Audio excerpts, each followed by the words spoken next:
जब मेरी फियांसे ने एक बार फिर शादी रजिस्टर करवाने की धमकी दी तो मैंने बिना एक पल सोचे उससे सारे रिश्ते तोड़ दिए। दोस्तों की गैदरिंग्स में अगर वो होता तो मैं कभी नहीं जाता। जहां उसे परफॉर्मेंस के लिए बुलाया जाता मैं वहां से पहले ही निकल जाता। अगर मेरी कंपनी उसकी कंपनी के साथ कोलैबोरेशन करना चाहती तो मैं तुरंत अपना सामान बांधकर चला जाता। न्यू ईयर्स ईव पर भी जब वो मुझसे मिलने आया मैंने बहाना बनाकर घर से निकल जाना ही बेहतर समझा। मैंने उसका फोन नंबर ब्लॉक कर दिया और कॉन्टैक्ट लिस्ट से डिलीट कर दिया। ये वही साफ और फैसलाकुन एंडिंग थी जो मैं चाहता था। न मैं उससे कभी कॉन्टैक्ट करता और ना ही वो मुझे दोबारा देख पाता। पिछले 12 सालों से मेरी जिंदगी का ज्यादा हिस्सा बाइंडिंग बिंग के साथ एक प्यार नफरत के रिश्ते में गुजरा था। मैं उसकी पूरी लगन से देखभाल करता था, उसे किसी अनमोल हीरे की तरह संभाल कर रखता था। लेकिन आज जब उसने सिविल अफेयर्स ब्यूरो में सबके सामने मुझे 9वीं बार छोड़ दिया, तब मुझे आखिर समझ आ गया कि मैं ऐसी जिंदगी और नहीं जीना चाहता। चाहे मुझे पूरी जिंदगी अकेला ही क्यों न रहना पड़े, फिर भी वो उस जिंदगी से बेहतर होगा जहां हर दिन और हर रात एक खाली घर में किसी बेचारे कुत्ते की तरह दया की भीख मांगते हुए एक ऐसे वादे का इंतजार करना पड़े जो कभी पूरा ही नहीं होगा। उत्तरी पतझड़ का मौसम। तेज हवा मेरे चेहरे को चाकू की तरह काट रही थी। सिविल अफेयर्स ब्यूरो का हॉल लोगों से भरा हुआ था। हर तरफ नए शादीशुदा जोड़े खुशी से चमक रहे थे। हाथों में लाल रंग के मैरिज सर्टिफिकेट्स पकड़े एक दूसरे से लिपटकर फोटो खिंचवा रहे थे। और मैं अकेला फॉर्म भरने वाले काउंटर के पास खड़ा था, अपने हाथ में मुरझा चुका मैरिज रजिस्ट्रेशन एप्लीकेशन फॉर्म पकड़े हुए। बिल्कुल एक मजाक की तरह लग रहा था। सिर्फ 3 मिनट पहले ही बाइंडिंग बिंग को उस शैतान का फोन आया था। फोन के दूसरी तरफ से उसकी आवाज जानबूझकर कमजोर और रोती हुई लग रही थी। निंगबिंग, मेरी रैगडॉल कैट ने अचानक खाना खाना बंद कर दिया है और बार बार उल्टी कर रही है। मुझे बहुत डर लग रहा है। तुम कहाँ हो? क्या तुम आ सकते हो? मैं बिल्कुल अकेला हूं। मुझे समझ नहीं आ रहा क्या करूं। उस पल बाय निंगबिंग जो एप्लीकेशन फॉर्म को बेचैनी से पलट रहा था, अचानक रुक गया। वो झट से खड़ा हो गया और उसके चेहरे पर बिना किसी पर्दे के चिंता और दर्द नजर आ रहा था, जैसे आसमान ही टूट पड़ा हो। फैंगयुआन, आशु की कैट बहुत बीमार है। वेट के पास वो अकेले हैंडल नहीं कर पाएगा। मुझे तुरंत जाना होगा। ये कहकर उसने टेबल पर रखा आईडी कार्ड और हाउस होल्ड रजिस्ट्रेशन बुकलेट उठाकर अपने लिमिटेड एडिशन हर्मीज बैग में डाल लिया, बिना मेरी तरफ देखे। मैं चुपचाप उसे देखता रहा। मेरी आवाज अजीब तरह से शांत थी। बाय निंगबिंग, आज वो दिन है जो हमने 3 महीने पहले मैरिज रजिस्ट्रेशन के लिए फिक्स किया था। मेरे पेरेंट्स सुबह 6 बजे हाई स्पीड ट्रेन पकड़ कर आए हैं और इस वक्त सामने वाले होटल में तुम्हारे पेरेंट्स के साथ शादी की डिटेल्स डिस्कस कर रहे हैं। और अब तुम उस शैतान की बिल्ली के लिए मुझे सिविल अफेयर्स ब्यूरो में छोड़कर जा रहे हो। बाय निंगबिंग एक पल के लिए रुक गया, फिर उसकी भौएं सिकुड़ गईं और आंखों में चिढ़ और हैरानी भर गई। वो मुड़कर मुझे उसी ऊपर से देखने वाली नजर से देखने लगा जैसे किसी जिद्दी बच्चे को देख रहा हो। फांगयुआन, क्या तुम इतने बेरहम मत बनो। वो भी एक जान है और आशु को हल्की डिप्रेशन है। वो कैट उसका इमोशनल सपोर्ट है। अगर उस कैट को कुछ हो गया तो वो सोच भी नहीं पाएगा। तुम कर क्या रहे हो? एक बड़े आदमी होकर तुम एक बिल्ली और एक पेशेंट से जलन कर रहे हो। उसने गहरी सांस ली और अपना हमेशा का आखिरी ट्रम्प कार्ड खेल दिया। उसने मेरी तरफ उंगली दिखाई और ठंडी धमकी भरी आवाज में कहा, सुन लो फांगयुआन, अगर तुम इतने ही छोटे दिल के बने रहे तो आज मैरिज सर्टिफिकेट नहीं मिलेगा और भविष्य में मुझसे शादी करने का ख्याल भी छोड़ दो जब तक तुम अभी साइड नहीं होते और आशु से माफी नहीं मांगते। हमारे आसपास फॉर्म भर रहे नए शादीशुदा जोड़े सब मेरी तरफ देखने लगे। उनकी नजरों में हमदर्दी भी थी और गॉसिप वाली क्यूरियोसिटी भी। अगर पहले कभी मैंने ये बातें सुनी होती तो मैं तुरंत हार मान लेता। मैं अपनी सारी शिकायतें दबा देता, नम्रता से उसे मनाता, हत्ता कि उस शैतान के पास उसे खुद गाड़ी में छोड़ने भी चला जाता। बस इतनी उम्मीद बची रहे कि एक दिन हम शादी कर लेंगे, क्योंकि मैं उससे प्यार करता था। इतना प्यार करता था कि मेरी अपनी इज्जत भी खत्म हो गई थी। इतना प्यार करता था कि मैं खुद को ही खो बैठा था। 12 साल तक हम बचपन के दोस्त और प्रेमी रहे, हाई स्कूल से यूनिवर्सिटी तक और फिर नौकरी की दुनिया तक। मैंने अपनी पूरी जवानी उसके नाम कर दी। लेकिन आज उसके उस खूबसूरत लेकिन बेपरवाह चेहरे को देखते हुए और जिस तरह वो मुझे घूर रहा था, मुझे पहली बार महसूस हुआ कि शायद अब सब खत्म हो चुका था, सिर्फ उस एक और आदमी के लिए। और उसी पल 12 साल से तनकर बंधी हुई वो डोर अचानक टूट गई। न दिल टूटने वाली तकलीफ हुई, न ही कोई ड्रामा, बस एक तेज चुभने वाला दर्द था। मेरे अंदर गुस्से का कोई हिस्टीरिया नहीं था। उसकी जगह एक अजीब सी राहत थी, जैसे सालों से चढ़ा हुआ बुखार आखिर उतर गया हो। मैं होश में आ गया था। मैं उसकी आंखों में देखता रहा। मेरे होठों पर हल्की सी मुस्कान थी, मजाक उड़ाने वाली और आजादी की मुस्कान। ठीक है, मेरी आवाज ज्यादा ऊंची नहीं थी, लेकिन बहुत साफ थी। बाई निंगबिंग एकदम से सन्न रह गया, जैसे उसने मेरी बात ठीक से सुनी ही ना हो। उसकी भौहें और ज्यादा सिकुड़ गईं। तुमने क्या कहा? मैंने फिर कहा, ठीक है।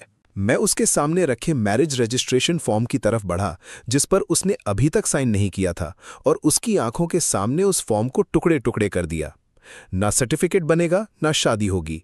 जाओ, अपने उस शैतान के पास जाओ। दुआ करता हूं तुम और वो बिल्ली सारी जिंदगी खुशी खुशी साथ रहो। ये कहकर मैंने कागज के टुकड़े पास के डस्टबिन में फेंक दिए और बिना पीछे देखे सिविल अफेयर्स ब्यूरो के गेट की तरफ चल दिया।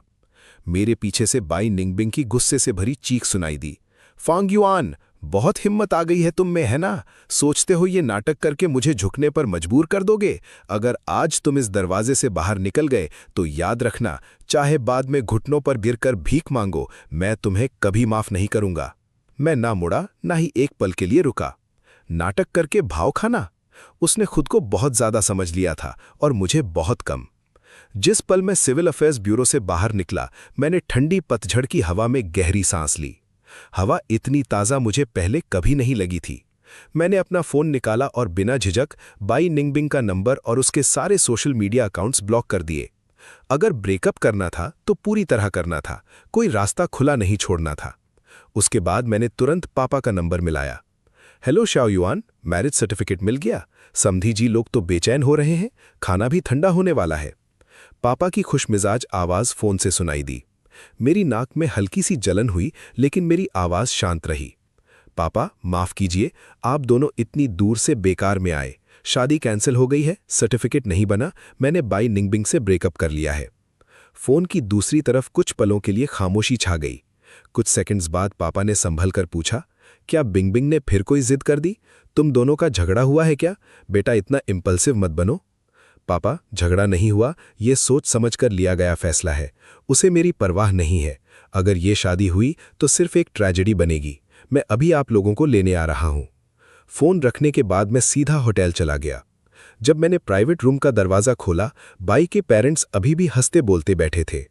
मुझे अकेला देखकर बाई की माँ मुस्कुराई और बोली, फांग युआन, बिंगबिंग कहाँ है? वो तुम्हारे साथ क्यों नहीं आई? मैं बिना किसी एक्सप्रेशन के उनके पास गया, अपने माँ बाप का हाथ पकड़ा और बाई के पेरेंट्स की तरफ हल्का सा सिर झुकाकर बोला, अंकल, आंटी, माफ़ कीजिए, बाई निंगबिंग ने सिविल अफेयर्स ब्यूरो में उस शैतान के साथ रहने के लिए शादी तोड़ दी। हम शादी नहीं कर रहे। आज के बाद हमारी शादियों या जिंदगियों का एक दूसरे से कोई लेना देना नहीं होगा।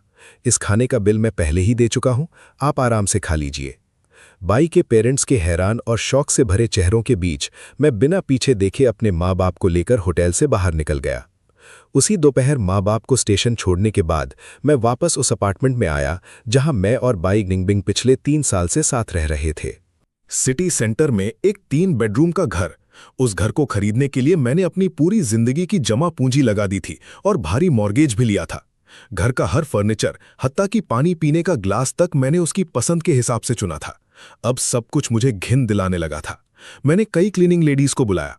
दीवार पर लटके लिमिटेड एडिशन बैग्स, कपड़ों से भरी अलमारी और ड्रेसिंग टेबल पर रखे लाखों के स्किन केयर प्रोडक्ट्स की तरफ इशारा करते हुए मैंने ठंडी आवाज में कहा, जो भी औरतों का सामान है सब पैक कर दो।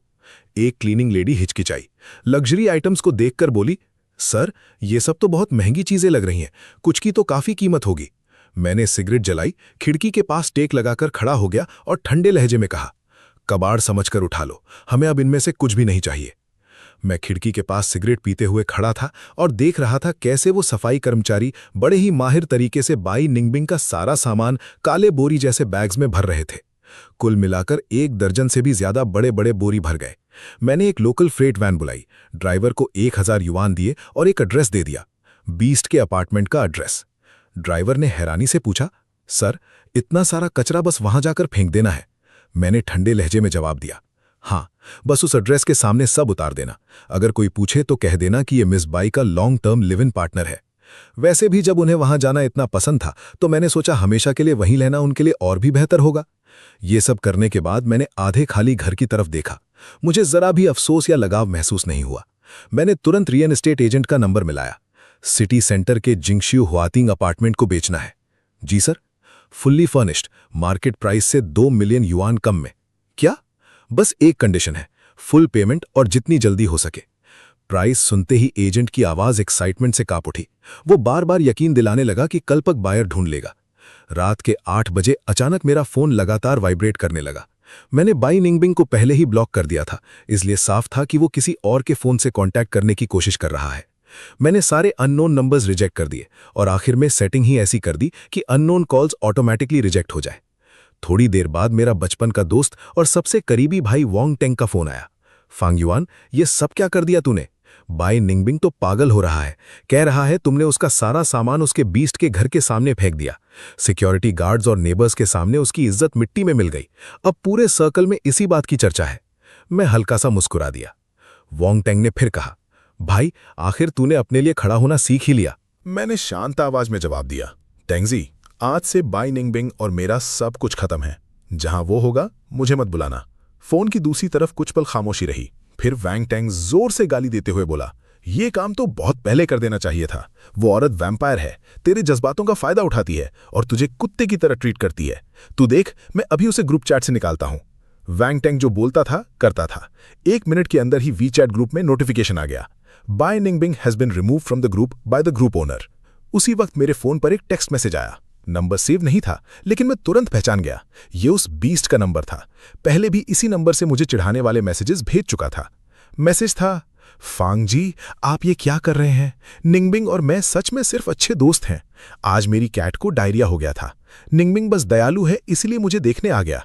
आप एक बिल्ली से जलन कैसे कर सकते हैं और उसका सामान यहां फेंक सकते हैं? आप खुद निंगबिंग को अपने से दूर धकेल रहे हैं। अगर आप गुस्से में हैं तो मुझ पर निकालिए, निंगबिंग को मत सताइए। हर लाइन से नकली मासूमियत और ड्रामा टपक रहा था। अगर ये मैसेज मुझे पहले मिला होता तो शायद गुस्से से मेरा पूरा शरीर कांप उठता। मैं सीधा बाई निंगबिंग से लड़ने चला जाता और आखिर में मुझे ही अनमैच्योर और इनटॉलरेंट कहा जाता। लेकिन अब उस बनावटी औरत जैसी एक्टिंग को देखकर मुझे सिर्फ उल्टी सी आने लगी। मैंने धीरे से रिप्लाई टाइप किया, कचरा कचरे के डब्बे में ही अच्छा लगता है। जब तुम दोनों एक दूसरे से इतना प्यार करते हो तो मैंने बस तुम्हारी इच्छा पूरी कर दी। उन चीजों को मेरी तरफ से एडवांस वेडिंग गिफ्ट समझ लो। तुम दोनों कुत्ते बिल्ली हमेशा खुश रहो और दोबारा मुझे ऐसे घिनौने मैसेजेस मत भेजना, वरना मैं तुम दोनों की hotel room surveillance footage internet पर डाल दूंगा। सेंड, ब्लॉक, डन, सब कुछ एक ही स्मूथ मोशन में। सच तो यह था कि मेरे पास कोई सर्वेलेंस फुटेज थी ही नहीं, लेकिन ऐसे लोग जिनके दिल में चोर होता है, उन्हें बेचैन करने के लिए एक सेंटेंस ही काफी होता है। इसी दौरान सिटी सेंटर के एक हाई एंड बार में बाई निंगबिंग बूथ के बीच में बैठा था। उसका चेहरा बिल्कुल सफेद पड़ चुका था। उसके आसपास बैठे दोस्त एक दूसरे की तरफ देख रहे थे, लेकिन कोई भी जोर से बोलने की हिम्मत नहीं कर रहा था। आखिर उसकी सबसे करीबी दोस्त शेन यूचू ने संभल कर पूछा, उसने सच में तुम्हारा सारा सामान उस बीस्ट के घर फेंक दिया? बाई निंगबिंग ने एक घूंट में स्ट्रांग लिकर का ग्लास खाली कर दिया। उसकी आंखें लाल थीं और दांत कस रहे थे। फांग युआन की हिम्मत कैसे हुई? उसने वाकई मेरे साथ ऐसा कर दिया? उसे लगता है मैं झुक जाऊंगा, सपने देखता है। उसने फिर फोन निकाला और मेरा नंबर डायल किया, लेकिन हमेशा की तरह कॉल कनेक्ट नहीं हुई। उसका चेहरा और भी काला पड़ गया। शेन यूचू ने धीरे से कहा, बिंग, लगता है इस बार फैंग युआन सच में गुस्से में है। शेन यूचू ने धीरे से कहा, ब्लॉक्ड कॉल स्क्रीन को देखते हुए। गुस्से में? बाई निंगबिंग ने जोर से अपना ग्लास टेबल पर पटक दिया। क्रैश! शोर शराबे से भरे बार में टूटते शीशे की आवाज बहुत तेज सुनाई दी। उसे गुस्सा होने का क्या हक है? बाई निंगबिंग गुस्से से बोला, 12 साल से जब भी हमारा झगड़ा हुआ है, आखिर में वही वापस आकर माफी मांगता था। वो मेरे बिना जी ही नहीं सकता। आज जो कुछ कर रहा है सिर्फ मेरा अटेंशन पाने के लिए कर रहा है। चाहता है मैं उसे मनाऊं। मैं बता रहा हूं, बाई निंगबिंग कभी झुकेगा नहीं। ज्यादा से ज्यादा 3 दिन। 3 दिन बाद वो कुत्ते की तरह मेरे दरवाजे पर घुटनों के बल बैठा होगा और मुझे वापस आने की भीख मांग रहा होगा। उसने इतने यकीन के साथ मेरी किस्मत का फैसला सुना दिया, जैसे मैं कोई कठपुतली हूं जिसे वो जब चाहे नचा सकता है। दुर्भाग्य से उसने एक बात गलत समझ ली थी। पुराना फैंग युआन मर चुका था। अगली सुबह रियल एस्टेट एजेंट बायर्स को घर दिखाने ले आया। बायर एक यंग कपल था जो अपनी शादी की तैयारी कर रहा था। उन्हें घर की लोकेशन और डेकोरेशन दोनों पसंद आए, और जब उन्होंने सुना कि मैं मार्केट रेट से 2 मिलियन युआन कम में बेच रहा हूं, तो उन्होंने मोल भाव तक नहीं किया, सीधा फुल पेमेंट पर डील फाइनल कर दी। ओनरशिप ट्रांसफर कंप्लीट होने के बाद जब मैंने अपने अकाउंट में इतनी बड़ी रकम देखी तो मैंने बिना देरी किए एक मूविंग कंपनी हायर कर ली। मेरा सामान कंपनी के पास वाले एक लग्जरी सर्विस्ड अपार्टमेंट में शिफ्ट कर दिया गया। वो वेडिंग हाउस जिसमें मैंने अपने सारे फ्यूचर के सपने बसाए थे, अब मेरे लिए बिल्कुल बेमायने हो चुका था। अपने पर्सनल काम निपटाने के बाद मैं सीधा कंपनी पहुंच गया। मैं युवांकी टेक्नोलॉजी का चीफ टेक्नोलॉजी ऑफिसर यानी CTO था और कंपनी के कोर फाउंडर्स में से एक भी।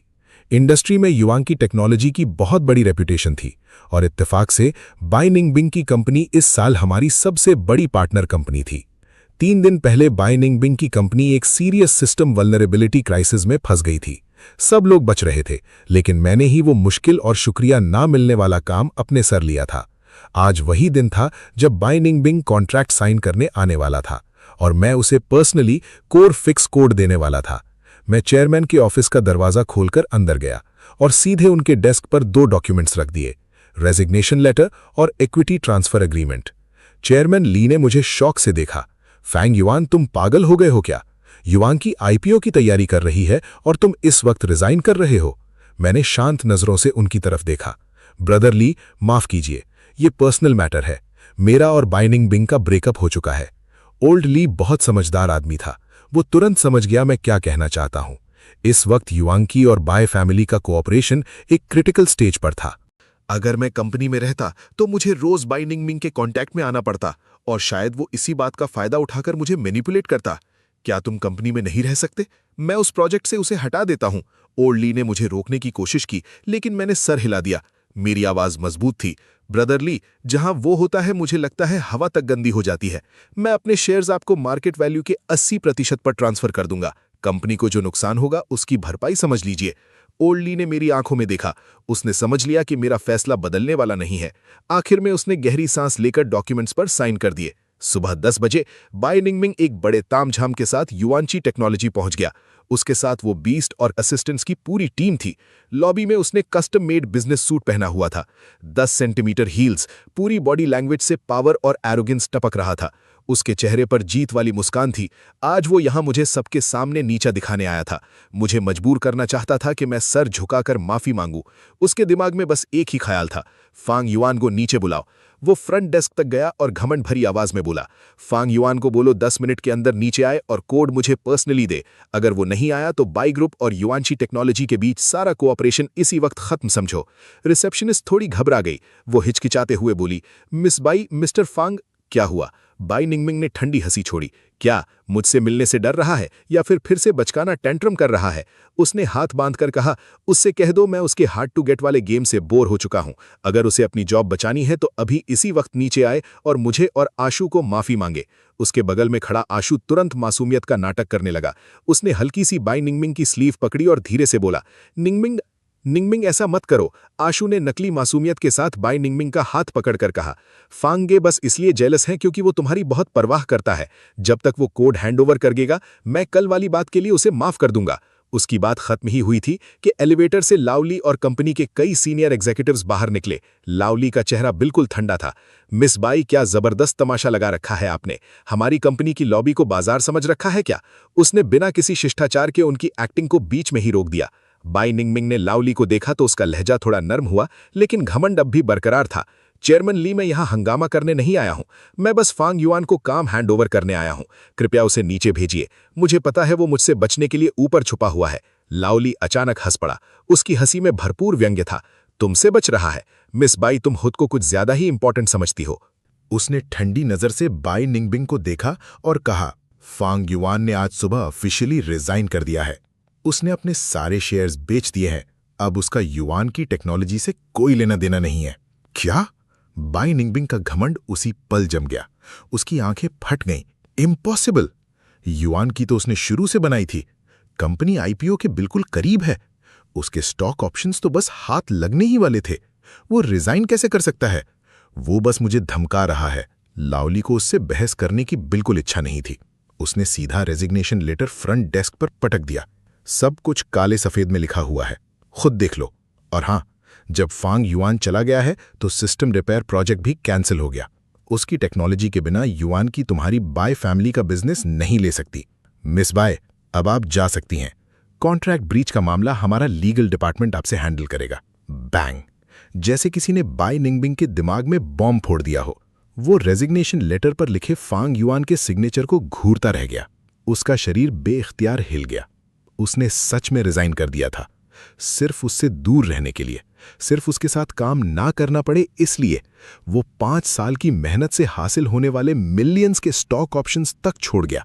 नहीं, ये नहीं हो सकता। बाई निंगबिंग बुदबुदाया। उसका चेहरा सफेद पड़ चुका था। पहली बार उसके दिल में सच्चा डर पैदा हुआ। अब उसे समझ आ गया था, इस बार फांग युआन सिर्फ जिद नहीं कर रहा था, वो वाकई हर रिश्ता तोड़ रहा था। आज शो भी घबरा गया। अगर बाय फैमिली इस क्राइसिस से बाहर नहीं निकल पाई तो बाई निंगबिंग बर्बाद हो सकता था, और फिर वो खुद जो सालों से उनका पैसा चूस रहा था कैसे मजे करता। निंगबिंग, जल्दी ब्रदर फांग को कॉल करो, उसे वापस बुलाओ, आशो ने घबराहट में कहा। बाई निंगबिंग जैसे नींद से जागा। उसने कांपते हाथों से फोन निकाला, लेकिन फोन पर सिर्फ वही ठंडी ऑटोमेटेड आवाज सुनाई दी। The number you have dialled is currently unavailable. Block, फिर ब्लॉक, हर जगह ब्लॉक। उसे ढूंढो, उसके घर जाओ। बाई निंगबिंग पागल आदमी की तरह युआन की टेक्नोलॉजी से भाग निकला, सीधा गाड़ी में बैठा और जिंगशू हुआतिंग की तरफ दौड़ पड़ा। रास्ते भर उसने कितनी रेड लाइट्स क्रॉस की उसे खुद याद नहीं था। उसकी उंगलियां स्टीयरिंग व्हील को इतनी जोर से पकड़े हुए थीं कि उनके जॉइंट्स सफेद पड़ गए। फांग युआन, तुम घर पर ही हो गए है ना? क्या तुम्हें लगता है इतना बड़ा ड्रामा करके मैं झुक जाऊंगा? मैं कह रहा हूं, कभी नहीं। वो दांत भींचकर अपने दिल में बढ़ते डर को दबाने की कोशिश कर रहा था। आखिर वो अपार्टमेंट के बाहर पहुंच गया। उसने आदत के मुताबिक फिंगरप्रिंट लॉक पर उंगली रखी। Beep, access denied. बाई निंगबिंग जम गया। उसने दोबारा कोशिश की। एक्सेस डिनाइड, फिर से एक्सेस डिनाइड। क्या हो रहा है? लॉक खराब हो गया क्या? गुस्से में उसने दरवाजे को जोर जोर से पीटना शुरू कर दिया। फांग युआन, दरवाजा खोलो। अंदर छुपकर क्या कर रहे हो? दरवाजा खोलो। अचानक दरवाजा जोर से खुल गया। अंदर से एक लंबे चौड़े मजबूत जिस्म वाले आदमी ने दरवाजा खोला। उसका चेहरा काफी डरावना था। वो नाराज नजरों से बाई निंगबिंग को घूर रहा था। पागल हो क्या? दिन के उजाले में दरवाजा तोड़ने चले हो?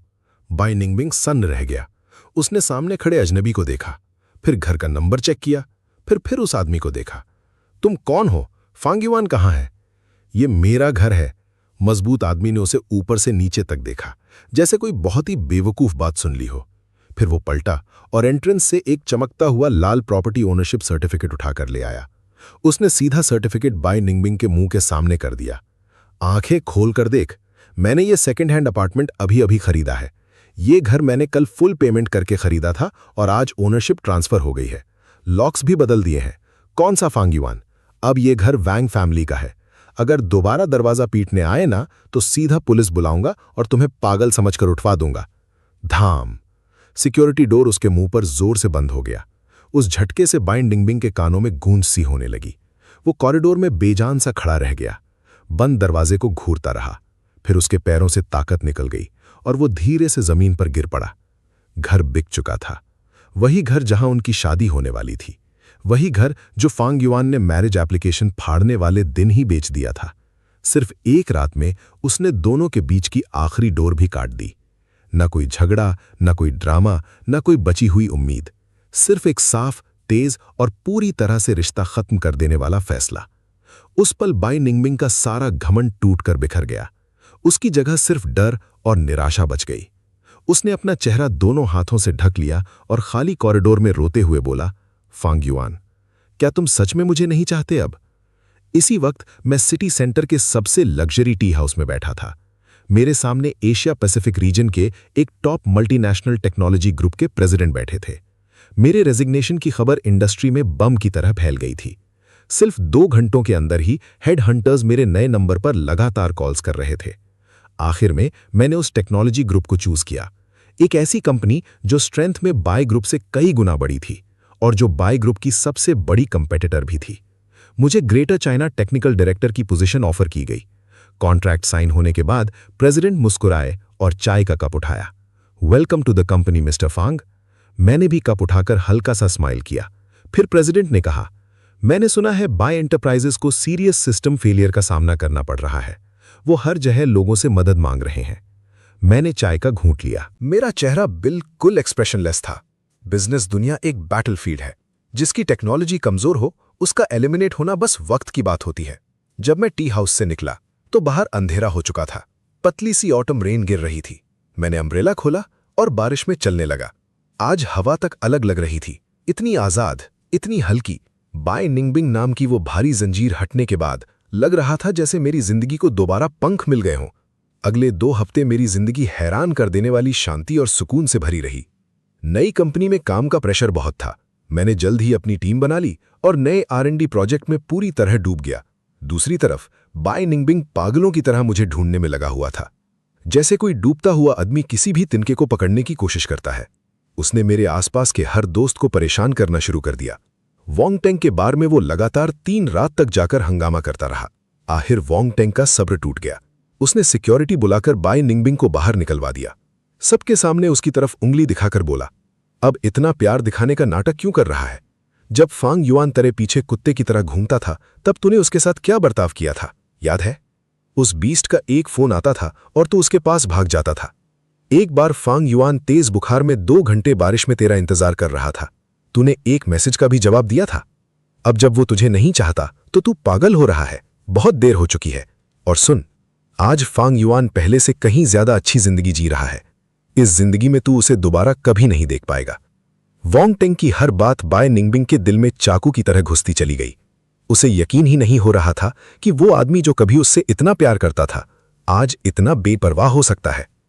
फिर वो मेरे होम टाउन पहुंच गया। लेकिन जिस दिन मैंने रिजाइन किया था उसी दिन मैंने अपने कनेक्शंस का इस्तेमाल करके साउथ के एक खूबसूरत कोस्टल सिटी में सी व्यू विला खरीद ली थी और अपने माँ बाप को वहां शिफ्ट कर दिया था ताकि वो सुकून से रिटायरमेंट की जिंदगी जी सके। जब बाय निंगबिंग मेरे पुराने घर के दरवाजे पर पहुंचकर नॉक कर रहा था तो उसे सिर्फ एक खाली घर मिला और आसपास के पड़ोसियों की हंसी मजाक भरी नजरें। एक आंटी ने हंसी के साथ कहा, फांग फैमिली तो कब का यहां से चली गई? सुना है शाओ युआन ने बाहर बहुत पैसा कमा लिया है और अपने माँ बाप को भी साथ ले गया है। कितना अच्छा बच्चा है। बस बेचारा एक बेवकूफ औरत के चक्कर में लगभग बर्बाद हो गया था। मोहल्ले की आंटियों की गॉसिप भी बाय निंगबिंग के लिए एक और झटका बन गई। कोई भी मुझे कांटेक्ट नहीं कर पा रहा था, जैसे मैं दुनिया से गायब हो गया हूं, जैसे मैंने अपनी पूरी दुनिया उससे अलग कर ली हो। और पहली बार बाय निंगबिंग को समझ आने लगा कि फांग युआन सिर्फ दूर नहीं गया था, वो सच में उसकी जिंदगी से हमेशा के लिए निकल चुका था। बेइंतहा घबराहट और निराशा के बीच बाय निंगबिंग और उस बीस्ट के दरमियान एक जबरदस्त झगड़ा हो गया। मेरे बिना की गई सिस्टम रिपेयर के असर से बाय कॉरपोरेशन का पूरा सिस्टम कोलैप्स हो चुका था। एक के बाद एक बड़े प्रोजेक्ट्स फेल हो गए और कंपनी को करोड़ों युआन के कॉम्पनसेशन क्लेम्स का सामना करना पड़ा। कैश फ्लो टूट चुका था। बाय निंगबिंग पूरी तरह अफरा तफरी में था और इसी वक्त जिस बीस्ट के लिए उसने सब कुछ दांव पर लगा दिया था, उसने मदद करने के बजाय कंपनी के अकाउंट में बची हुई आखिरी लिक्विड फंड्स भी छुपकर ट्रांसफर कर लीं। उसका इरादा साफ था, पैसे लेकर भाग जाना। बाय निंगबिंग ने उसे एयरपोर्ट पर पकड़ लिया। उस आदमी को देखते हुए जिसे वो कभी बेचारा, मासूम और मजबूर समझता था, अब वही आदमी उसके सामने खड़ा था। चेहरे पर लालच और बेरहमी साफ नजर आ रही थी। एक हाथ से अपने बैंक कार्ड्स को बचाए हुए और दूसरे हाथ से एक अमीर लड़की को पकड़े हुए। उस पल बाय निंगबिंग को लगा जैसे उस पर बिजली गिर गई हो। तुमने मुझसे झूठ बोला। उसकी आवाज फट गई। मैंने फैंग युआन को तुम्हारे लिए छोड़ दिया और तुम मेरा पैसा लेकर भाग रहे हो। वो पागलों की तरह चीखा और उसका कॉलर पकड़ लिया, लेकिन बीस्ट ने उसे जोर से धक्का दे दिया। बाय निंगबिंग सीधा जमीन पर गिर गया। फिर वो हंस पड़ा, एक ठंडी और जलील करने वाली हंसी। बाय निंगबिंग, खुद को इतना महान दिखाने की कोशिश मत करो। क्या मतलब है मेरे लिए? तुम्हें बस फैंग युआन की वफादारी और मेरा अटेंशन दोनों चाहिए था। तुमने खुद ही फैंग युआन को दूर भगाया। अब कंपनी बैंकरप्ट हो रही है और तुम्हारे पास पैसा नहीं बचा। अगर मैं भी ना भागूं तो क्या तुम्हारे साथ भूखा मरूं? तुम घटिया इंसान हो। बाय निंगबिंग की चीख एयरपोर्ट में गूंज उठी।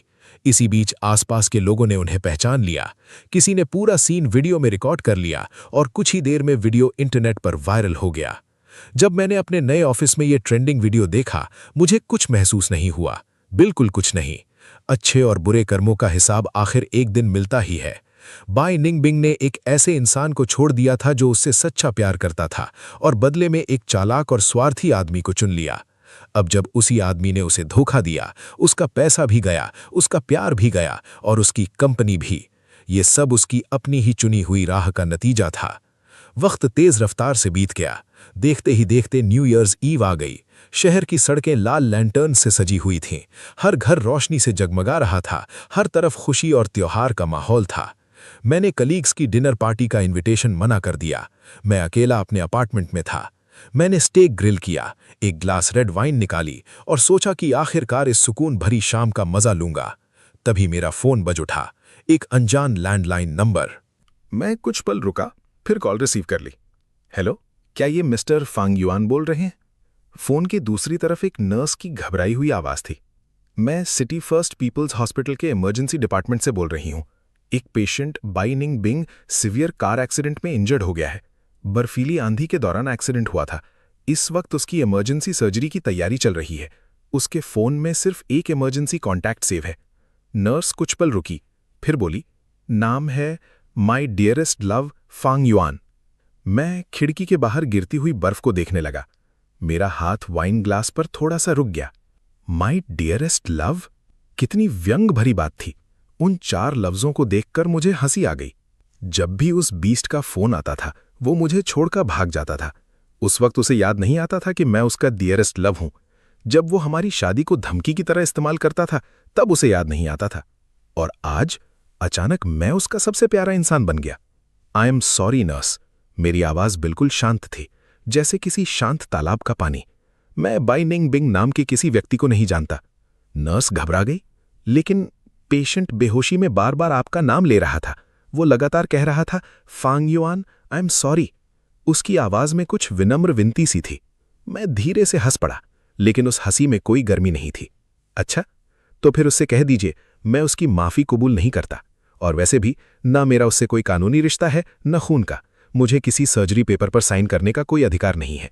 आप पुलिस से संपर्क कीजिए और उसके परिवार वालों को ढूंढिए। मुझे और काम है, मैं फोन रखता हूं। नर्स को कुछ और कहने का मौका दिए बिना मैंने कॉल काट दी। फिर मैं खिड़की के पास खड़ा होकर गिरती हुई बर्फ देखने लगा। वाइन ग्लास उठाया और एक छोटा सा घूंट लिया। वाइन पहले कड़वी लगी, लेकिन उसका आफ्टर टेस्ट मीठा था, बिल्कुल मेरी जिंदगी की तरह। सालों की इंतजार, निराशा और धोखों ने मेरे दिल को पत्थर बना दिया था। अब चाहे Bai Ning Bing operation table पर मर भी जाता, मेरे दिल में कोई लहर पैदा नहीं होती। और अगर आज वो ऑपरेशन टेबल पर मर भी जाता, तो मेरी आंखों से एक आंसू भी नहीं निकलता।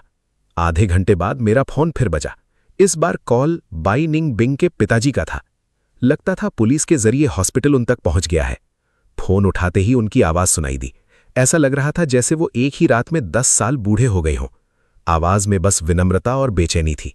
फांग युआन, बिंग बिंग का एक्सीडेंट हो गया है। 2 पसलियां टूट गई हैं। उसकी स्प्लीन भी फट गई है। डॉक्टर कह रहे हैं कि उसकी जीने की इच्छा बहुत कम हो गई है। बेहोशी में वो लगातार तुम्हारा नाम ले रहा है। उनकी आवाज भर्रा गई।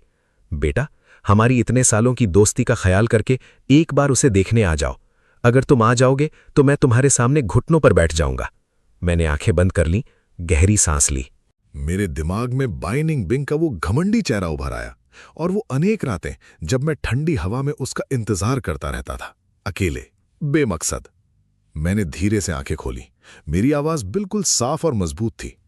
अंकल बाई, जिस दिन उसने सिविल अफेयर्स ब्यूरो में एक दूसरे आदमी के लिए मुझे छोड़ दिया था, उसी दिन हमारे बीच का हर रिश्ता मर गया था। मैंने अपनी जवानी के 12 साल उस पर बर्बाद किए। अब मैं उसका कुछ नहीं देता और उसे बचाना मेरी जिम्मेदारी भी नहीं है। अगर आप उसके लिए सच में कुछ करना चाहते हैं तो उसके साथ वक्त बिताइए, उसे तसल्ली दीजिए। एक ऐसे अजनबी को इमोशनल ब्लैकमेल मत कीजिए जिसे वो पहले ही बहुत गहरी चोट दे चुका है। मैं कुछ पल के लिए रुका, फिर शांत लहजे में बोला, लूनर न्यू ईयर्स ईव की शुभकामनाएं, और कृपया आज के बाद मुझे दोबारा कांटेक्ट मत कीजिए। बीप। मैंने कॉल काट दी, फोन बंद किया और सोफा पर फेंक दिया। ये न्यू ईयर्स ईव मेरी जिंदगी की सबसे शांत शामों में से एक थी। ना बाई निंग बिंग के फोन, ना झगड़े, ना मनाना, ना समझौता, सिर्फ सुकून। नए साल के बाद कंपनी ने एक बड़ा फैसला लिया। मुझे यूरोप भेजा जा रहा था 5 साल के लिए, ओवरसीज ब्रांच का हेड बनाकर, इंटरनेशनल मार्केट एक्सपैंड करने के लिए। मेरे लिए इससे बेहतर मौका नहीं हो सकता था। जिस दिन मेरी फ्लाइट थी, आसमान बिल्कुल साफ था, एक भी बादल नहीं। मैं एयरपोर्ट टर्मिनल में अपना सूटकेस खींचता हुआ सिक्योरिटी चेक की तरफ जा रहा था। तभी पीछे से एक तेज और टूटती हुई चीख सुनाई दी। मैं अनजाने में रुक गया और पलट कर देखा। लगभग 10 मीटर दूर एक औरत खड़ी थी, पतली, कमजोर, बिल्कुल सफेद पड़ी हुई, जैसे तेज हवा का झोंका भी उसे गिरा दे। वो बाई निंग बिंग था। उसने ढीला हॉस्पिटल गाउन पहना हुआ था, ऊपर से जल्दी में कोट डाल रखा था। बाल बिखरे हुए, आंखें खाली और पूरी तरह टूटी हुई। जैसे ही उसने मुझे मुड़कर देखते हुए देखा, उसकी आंखों में आंसू भर आए। वो लड़खड़ाते हुए मेरी तरफ दौड़ा और सीधा मेरे पैरों में गिर गया। उसने मेरे पैर इतनी जोर से पकड़ लिए जैसे जिंदगी की आखिरी उम्मीद पकड़ रहा हो। पूरा एयरपोर्ट रुक गया। लोग हैरानी से ये मंजर देखने लगे। मुझसे गलती हो गई, बाई निंगबिंग रोते हुए बोला। उसका सर मेरे घुटनों से लगा हुआ था, पूरा शरीर कांप रहा था। वो बीस्ट, वो झूठा था। उसने मेरा पैसा लूट लिया, मेरी कंपनी बर्बाद कर दी। इस दुनिया में सिर्फ तुम ही थे जो मेरी सच्ची परवाह करते थे। उसकी आवाज टूट गई। प्लीज, बस एक बार मुझे माफ कर दो। चलो शादी का सर्टिफिकेट बनवा लेते हैं, अभी चलते हैं। मैं तुम्हारी हर बात मानूंगा, कभी जिद नहीं करूंगा। वो इतनी बुरी तरह रो रहा था जैसे उसने पूरी दुनिया खो दी हो। अगर ये सब पहले हुआ होता तो उसकी एक आंसू की बूंद भी मेरे दिल को चीर देती। लेकिन अब मैं उसकी तरफ देख रहा था और मेरे दिल में एक लहर तक नहीं उठी, जैसे मेरे सामने कोई अजनबी खड़ा हो। देर से आया प्यार प्यार नहीं होता। आज के बाद हम दोनों अपनी अपनी जिंदगी जिएंगे और कभी दोबारा एक दूसरे से नहीं मिलेंगे। ये कहकर मैंने उसकी तरफ दोबारा देखा भी नहीं। मैं मुड़ गया, अपना सूटकेस पकड़ा और सीधा सिक्योरिटी चेक की तरफ चल दिया। मेरे पीछे एयरपोर्ट के हॉल में बाई निंगबिंग की दिल चीर देने वाली चीख गूंज उठी। उसकी आवाज में पछतावा था, निराशा थी और इतना दर्द था कि सुनने वालों का दिल कांप जाए। लेकिन मैंने पलटकर नहीं देखा, एक बार भी नहीं। 5 साल बाद यूरोप के एक शांत मैनर हाउस में मैं रॉकिंग चेयर पर बैठा था। मेरी 2 साल की बेटी लॉन में एक समोई डॉग के पीछे भाग रही थी और खिलखिलाकर हंस रही थी। मेरी वाइफ एक प्लेट में कटे हुए फ्रूट्स लेकर आई। मुस्कुराते हुए उसने झुककर मेरे माथे पर हल्का सा किस किया। अभी थोड़ी देर पहले वैंग टेंग का फोन आया था। मेरी वाइफ मुस्कुराकर बोली, वैंग टेंग कह रहा था कि चाइना वाली ब्रांच का सारा काम स्मूथली हैंडल हो गया है, तुम्हें किसी बात की चिंता करने की जरूरत नहीं। मैंने अपनी वाइफ की कमर में हाथ डाला, मुस्कुराया और सर हिला दिया। थैंक यू, तुमने बहुत मेहनत की। वैसे, मेरी वाइफ थोड़ी देर रुककर बोली। वैंग टेंग ने एक और बात बताई, बाई निंगबिंग के बारे में। अंगूर छीलते हुए मेरा हाथ एक पल के लिए रुक गया, फिर वापस नॉर्मल हो गया। क्या? मैंने शांत लहजे में पूछा। सुना है बाद में उसका मेंटल ब्रेकडाउन हो गया, शायद गिल्ट और ट्रॉमा की वजह से। बाय फैमिली के बैंकरप्ट होने के बाद उन्हें अपना घर मॉर्गेज करना पड़ा। अब वो एक सुपरमार्केट में कैशियर का काम करता है। मैं चुपचाप सुनता रहा। मेरी वाइफ आगे बोली, वैंग टेंग कह रहा था, हर साल जिस दिन तुम दोनों मैरिज सर्टिफिकेट लेने वाले थे, उस दिन बाई निंगबिंग अपना पुराना वेडिंग ड्रेस पहनता है और सिविल अफेयर्स ब्यूरो की सीढ़ियों पर पूरा दिन बैठा रहता है। लोग पूछते हैं कि वो क्या कर रहा है, तो वो कहता है कि वो अपने हस्बैंड का इंतजार कर रहा है जो उसे घर ले जाने आएगा। मेरी वाइफ की आवाज में हल्का सा अफसोस था। मैं चुपचाप सुनता रहा। फिर मैंने छिले हुए अंगूर उसके मुंह में रख दिए। धूप मेरे चेहरे पर पड़ रही थी, गर्म, रोशन और सुकून भरी। अच्छा? मैं हल्की सी मुस्कान के साथ बोला। मेरी आवाज हवा के साथ कहीं दूर हो गई। मैं उसे नहीं जानता। इस दुनिया में पछतावे की कोई दवा नहीं होती। कुछ लोग एक बार जिंदगी से निकल जाएं तो हमेशा के लिए चले जाते हैं। कुछ दिल एक बार टूट जाएं तो फिर कभी पूरी तरह नहीं जुड़ते। मैं खड़ा हुआ, धूप में चलते हुए अपनी वाइफ और बेटी की तरफ बढ़ा। मेरी बेटी मुझे देखकर खुशी से मेरी तरफ दौड़ पड़ी। मेरी वाइफ मुस्कुरा रही थी और उस पल मुझे एहसास हुआ, मेरी नई जिंदगी अभी शुरू हुई है। The end.